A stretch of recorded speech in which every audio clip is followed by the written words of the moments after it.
First, there was Ben Franklin and his kite. That was the beginning of our story with electricity. Then people fiddled about with it for a century before they started even thinking about wiring it to our homes. Then the question was, do we use alternating current, known as AC, or direct current, known as DC power? It sounds academic now, but it became a savage debate involving Edison, Westinghouse, and Tesla. In the end, alternating current won the debate, which was fine. After all, AC is good at carrying power over vast distances to run AC systems, like old-fashioned refrigerators or an old radio set. So things hummed along for another 100 years, right up until today.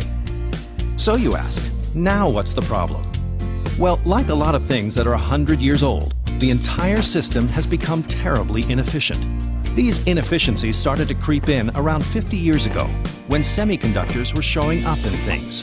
And while many electrically powered devices can use either DC or AC, semiconductors require DC power. What are semiconductors in? A lot of stuff. A whole lot of stuff. So, before these devices can use the AC power, they have to convert it to DC. And in that conversion, you actually lose power. A nice big chunk of it. Feel the heat from the back of your television or the brick on your computer? That's energy being wasted. Semiconductors are only one part of the problem.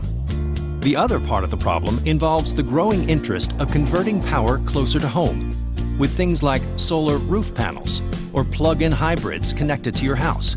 And the way things are wired now, you have to convert them to AC power to get them inside your home or to your car, only to have to convert them to DC again. This takes the long way around when there is an opportunity to directly connect at higher efficiency.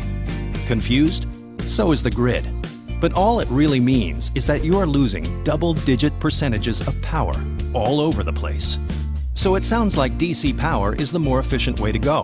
Why don't we just use that? Well, it's definitely a point worth exploring. If we were to optimize our systems to use DC power in a smarter way, created at our building sites throughout the country, we could dramatically increase our energy efficiency. We could not only create our own energy, but also do more with it. It would change the future of energy. The good news is we can, and can start right now. Over the past decade, Nextech has developed, tested, and deployed their DC system here, here, and here. This has resulted in energy savings of 10 to 42% versus conventional practice.